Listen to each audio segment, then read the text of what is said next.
Bismillahirrahmanirrahim. Bung Karno pernah berkata, beri aku 100 orang tua, niscaya akan kucabut Semeru dari akarnya. Dan beri aku 10 pemuda, niscaya akan kuguncangkan dunia.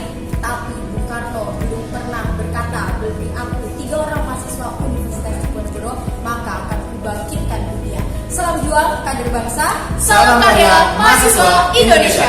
Assalamualaikum warahmatullahi wabarakatuh. Om Swastiastu, Namo Buddhaya, salam kebajikan, salam sejahtera bagi kita semua. Yang terhormat Dewan Juri dan Panitia Geologi Competition 2022 dan hadirin yang berbahagia, pandemi COVID-19 yang saat ini melanda Indonesia memberikan dampak yang cukup besar pada sektor ekonomi, khususnya sektor energi. Hal ini menjadikan terjadinya trickle shock yang berpengaruh pada kegiatan produksi, pemasaran, serta ekonomi nasional. Pemulihan ekonomi pasca pandemi menjadikan agenda utama saat ini. Selain itu, pemulihan yang dilakukan harus berorientasi pada pembangunan rendah karbon, sehingga tidak hanya untuk ekonomi tetapi juga untuk lingkungan. Di sisi lain, energi merupakan salah satu faktor penting bagi ketahanan nasional suatu bangsa, termasuk Indonesia yang kebutuhan energinya cukup tinggi. Berdasarkan data dari Dewan Energi Nasional, kebutuhan energi di Indonesia mencapai 290 juta ton setara minyak pada tahun 2020 dan diperkirakan akan meningkat 35 kali lipat pada tahun 2050. Namun, 86% sumber energi di Indonesia masih berasal dari energi fosil yang persediaannya terbatas dan tidak dapat diperbarui. Selain itu, energi fosil ini berbahaya bagi lingkungan dan menyumbang 285.000 barel limbah dari produksi bahan bakar sebanyak 1,2 juta barel. Semakin menipisnya ketersediaan energi fosil dan meningkatnya jumlah permintaan bahan bakar mengakibatkan meningkatnya harga minyak mentah di Indonesia. Terlihat pada grafik dari tahun 2016 hingga tahun 2019, harga minyak bumi terus naik secara signifikan.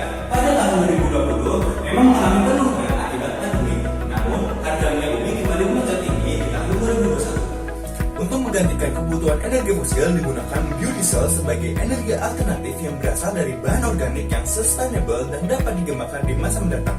Beberapa keunggulan dari biodiesel adalah ramah lingkungan, renewable, biodegradable, dan dapat digunakan untuk semua mesin. Saat ini, produksi biodiesel banyak menggunakan crop palm oil, tetapi ada beberapa permasalahan yang ditimbulkan dari pengolahan biodiesel yang sudah ada.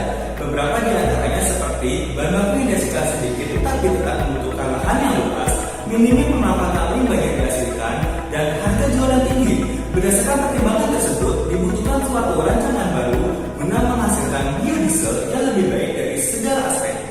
Maka dari itu, kami mahasiswa Universitas Diponegoro dengan saya, Husna Latifatul Karimah, bersama rekan saya, Diovan Fitra Pamuji, Asrial Fitrahina, dengan bangga mempersembahkan karya kami yang berjudul Inovasi Biodiesel Mikroalga Tetracelmis sp dengan metode in situ secara simultan sebagai upaya mendukung terrealisasinya G20 Presidency of Indonesia.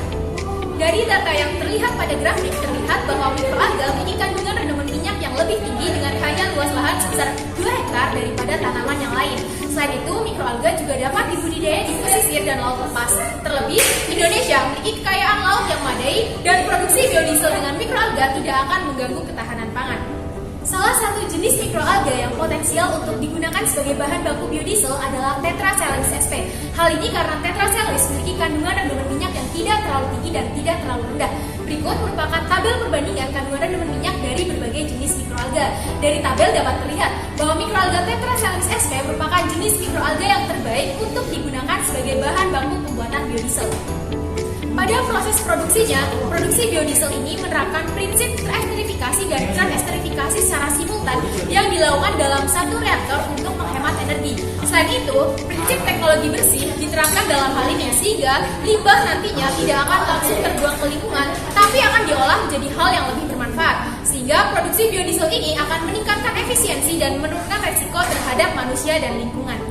Rancangan produksi biodiesel mikroalga Tetracelmis sp dengan metode in situ secara simultan ini efektif karena akan menghasilkan biodiesel dengan konversi energi tinggi, efisien dalam penggunaan reaktan, serta prinsip penerapan teknologi bersih sehingga tidak akan mencemari lingkungan.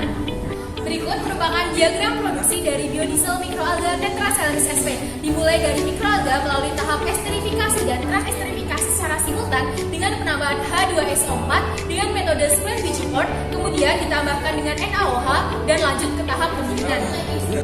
Assalamualaikum proses pendinginan, mikroalga kemudian difiltrasi sehingga menghasilkan filtrat. Lalu filtrat ini didekantasi menghasilkan produk samping dan metil ester dan metanol, yang kemudian didekantasi kembali menghasilkan biodiesel. Dapat dilihat pada tabel bahwa biodiesel mikroalga Tetracelmis sp yang dihasilkan sudah memenuhi standar baik SNI atau STM, American Standard Testing and Material. Selain itu, dalam produksi biodiesel ini, semua produk samping yang dihasilkan dapat dimanfaatkan.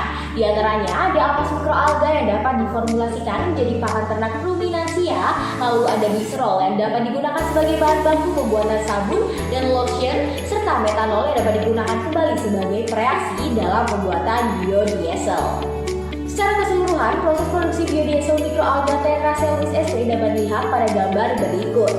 Berikut merupakan proses pembuatan biodiesel mikroalga Tetracelmis sp dengan metode in situ secara simultan. Diawali dengan kultivasi, esterifikasi, dan transendrifikasi, pemurnian, dan terakhir menghasilkan biodiesel sebagai produk utama. Pada uji yang sudah dilakukan menggunakan genset, 1 liter biodiesel mampu menjalankan genset dan menghasilkan energi sebesar 38,29 MJ per liter, sedangkan solar hanya menghasilkan energi sebesar 35,2 MJ per liter. Pada rancangan proses produksi menggunakan aspartate tidak terlihat garis berwarna merah, artinya proses produksi biodiesel mikroalga ini dapat dilakukan. Pada pembuatan biodiesel dari mikroalga ini kami berusaha untuk memanfaatkan semua produk samping yang dihasilkan, baik ampas, mikroalga, gliserol, dan metanol, sehingga rancangan produksi bersih ini terintegrasi dengan sektor non-pangan serta manajemen lingkungan. Selanjutnya, konversi yang dihasilkan sangat tinggi. Hal ini dapat dilihat dari unit operation balance menggunakan perhitungan Aspentage disease versi 7,3, di mana yield yang dihasilkan mencapai 99% lebih tinggi dari penelitian terdahulu yang hanya 97,22%. Selain itu, energi yang dibutuhkan pada produksi biodiesel metode simultan ini sedikit, hanya sebesar 2,695 kali 10⁻⁶ kilojoule per hour, sedangkan metode terdahulu membutuhkan energi sebesar 7,44 kali 10⁻⁶ kilojoule per hour. Hal ini berarti biodiesel dengan metode in situ secara simultan memiliki efisiensi yang jauh lebih tinggi dari metode konvensional. Keunggulan produksi terlihat seperti pada gambar, yaitu konversi dan nilai ekonomis tinggi, produksi bersih, efisiensi energi, dan reaktan. Inovasi ini diharapkan dapat diwujudkan secara nyata. Oleh karena itu, kami menyusun diagram rencana implementasi karya, dimulai dari inisiasi ide hingga penerapan langsung serta audit berkala. Hingga saat ini, karya kami sudah sampai pada tahap simulasi laboratorium dan akan terus kami kembangkan agar bisa diterapkan langsung di lapangan dengan skala yang lebih besar.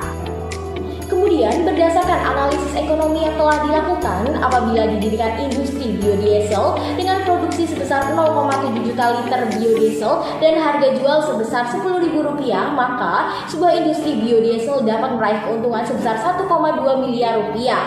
Dalam pengembangan sebuah produk, maka dibutuhkan modal untuk mendukung hal tersebut. Oleh karena itu, kami berniat untuk mengikuti startup inovasi Indonesia, yaitu pendanaan startup berbasis teknologi pada tahun 2021 yang diselenggarakan oleh Kemendristekdikti, yang nantinya memberikan dana yang cukup besar dan tidak hanya bisa diikuti oleh dosen saja, tapi bisa juga oleh para mahasiswa. Mari kita sebagai mahasiswa bisa turut serta mendaftarkan karya dan inovasi kita agar dapat diwujudkan secara nyata dengan bantuan dana dari program ini. Dari pemaparan yang telah disampaikan terlihat bahwa yang pertama, mikroalga memiliki kandungan rendemen minyak yang cukup tinggi, ketersediaannya sangat melimpah dan sehingga dapat dijadikan sebagai bahan baku alternatif pembuatan biodiesel. Yang kedua, biodiesel hasil rancangan produksi teknologi bersih dengan metode in situ lebih unggul dibandingkan rancangannya produksi lainnya. Yang ketiga, ampas sisa mikroalga yang merupakan limbah produksi biodiesel memiliki kandungan karbohidrat dan protein yang cukup tinggi sehingga dapat diolah menjadi pakan ternak dan gliserol digunakan sebagai bahan baku lotion dan sabun. Bapak Ibu Dewan Juri dan teman-teman semuanya, riset yang baik adalah riset yang dapat diimplementasikan bagi pembangunan rakyat. Kita yang kategori penggerak bangsa, kalian yang katanya generasi penerus bangsa. Kita ini bukan generasi penerus bangsa, tetapi kita adalah generasi perubahan bangsa. Mari kita sebagai generasi perubahan bangsa jangan jadikan karya kita mati hanya sebatas karya tulis saja, tapi dapat diimplementasikan seluas-luasnya rakyat. Hidup mahasiswa. Hidup rakyat Indonesia. Sekian presentasi dari kami. Terima kasih dan wassalamualaikum warahmatullahi wabarakatuh.